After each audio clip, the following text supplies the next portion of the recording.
The acceleration a of a particle undergoing SHM is shown in a figure. ठीक है, acceleration आपको दिया हुआ है फिगर में।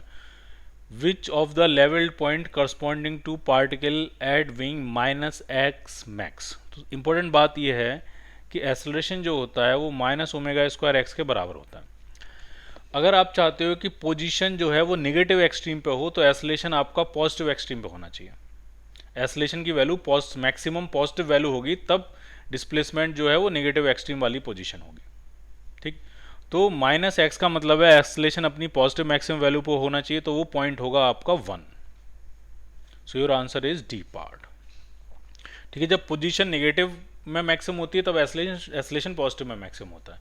जब पोजीशन पॉजिटिव में मैक्सिमम होती है तब एक्सेलरेशन नेगेटिव में मैक्सिमम होता है। इस तरह की situation.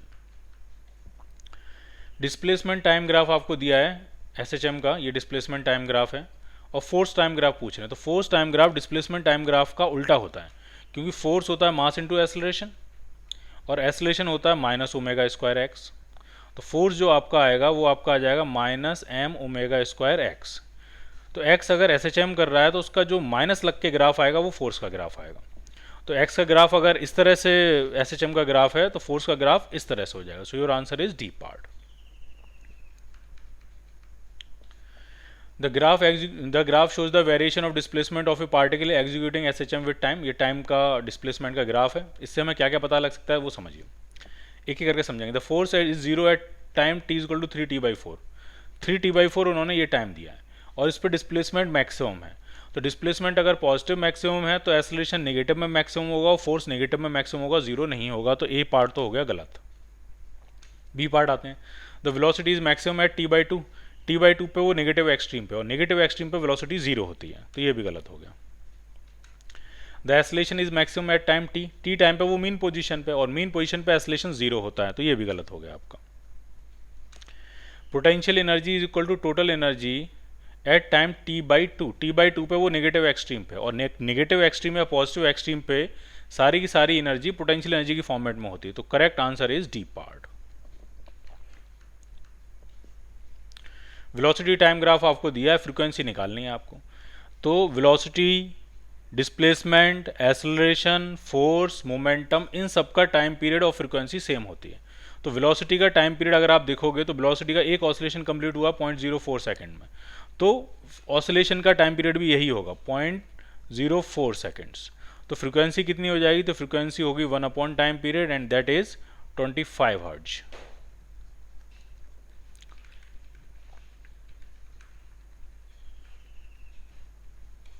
and that is 25 hertz. So your answer is A part. एक बॉडी SHM कर रही है, उसका मास दिया 0.1 kg और ये SHM कर रही है। ठीक है, x इक्वल टू 0 के अबाउट SHM कर रही है और आपको टाइम पीरियड बताना। तो आपको ग्राफ दिया फोर्स और x का, तो यहाँ से आप k फाइंड कर सकते हो। f इक्वल टू होता है माइनस के एक्स, तो इसकी स्लोप जो होगी वो माइनस के बराबर होगी। तो जरा स्लोप देखते हैं कितना होगा। ठीक है, तो अगर यहाँ से मैं कहूँ ये एंगल थीटा है तो स्लोप जो आएगी वो आएगी -10 थीटा। ठीक, that is equal to minus, और टेन थीटा आपका बनेगा परपेंडिकुलर अपॉन बेस। परपेंडिकुलर है 8 और बेस है आपका 2, -4, और स्लोप आपकी माइनस के बराबर है। तो यहाँ से जो कांस्टेंट आ गया SHM का वो 4 आ गया, और मास आपको 0.1 दिया है। तो टाइम पीरियड निकालना बहुत ही आसान है, 2π/m/k। m है 0.1 और k है आपका 4। ठीक, तो ये आपका आ सकता है, आराम से देखते जाइए, 2π/1/40। तो 4 अलग लिखता हूँ और 10 अलग लिखता हूँ, और √10 जो होता है वो पाई के बराबर होता है, तो इससे ये कैंसिल आउट हो जाएगा। तो आपका जो आंसर बनेगा वो अप्रॉक्सीमेट हाफ सेकंड के आसपास बनेगा। तो हाफ सेकंड के साथ जो नियरेस्ट आंसर है वो आपका बनेगा बी पार्ट।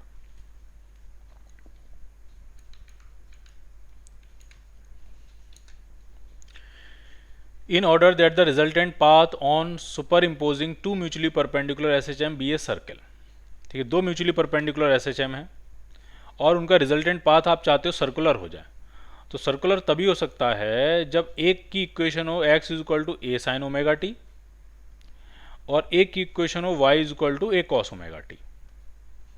एक x का SHM है, एक y का SHM है, और दोनों की अगर इक्वेशन ये है तो इनका जब आप रिजल्टेंट इक्वेशन निकालोगे, पाथ की इक्वेशन निकालोगे, तो आप क्या करोगे? दोनों इक्वेशंस को ऐड कर दोगे, और जैसे ही आप ऐड करोगे तो इक्वेशन बनेगी x² + y² = a², और ये सर्कल की इक्वेशन है।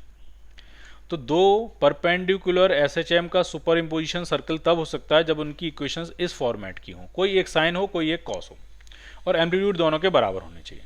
ठीक, तो अगर मैं ढंग से एनालाइज करूं तो बात यह है कि एम्पलीट्यूड बराबर होने चाहिए और उनके फेज में π/2 का डिफरेंस होना चाहिए, क्योंकि अगर एक साइन है एक कॉस है तो उनमें कितना का डिफरेंस होगा, π/2 का डिफरेंस होगा। कॉस ओमेगा टी को आप लिख सकते हो साइन ओमेगा टी प्लस π/2, ठीक है, लेकिन एम्पलीट्यूड सेम होने चाहिए।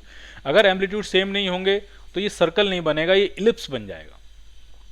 ठीक है, पाई का फेज डिफरेंस होगा और एम्पलीट्यूड अगर सेम नहीं होंगे तो इक्वेशन बनेगी x² / a² plus y² / v² is equal to 1। तो ये क्या बन जाएगा, आपका इलिप्स बन जाएगा। ठीक है, तो क्या आंसर बनेगा, ए part.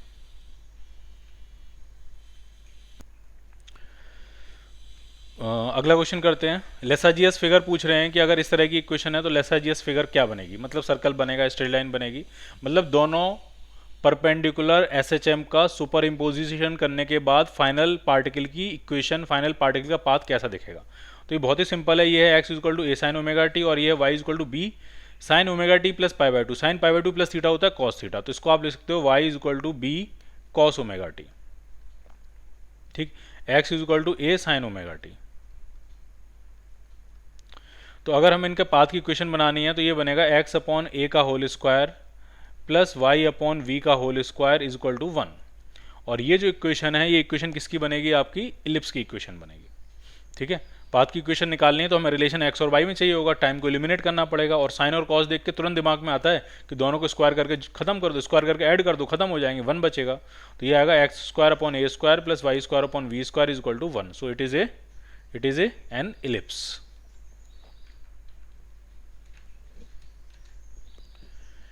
To particles are executing simple harmonic motion at an instant, उनके डिस्प्लेसमेंट आपको दिए हैं y1 is equal to a cos omega t, y2 is equal to A sine omega t. Phase difference पूछ रहे हैं तो 90 degree का phase difference है, क्योंकि कॉस ओमेगा टी को लिख सकते हो आप sine omega T plus π/2। So it is the difference of 90 degree.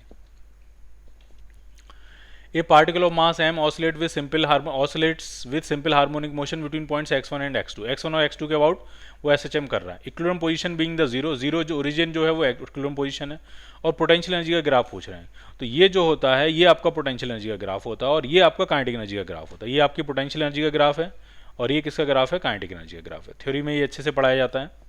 Potential energy का एक्सप्रेशन होता है हाफ के x², या चाहो तो आप इसको लिख सकते हो half m omega square x²।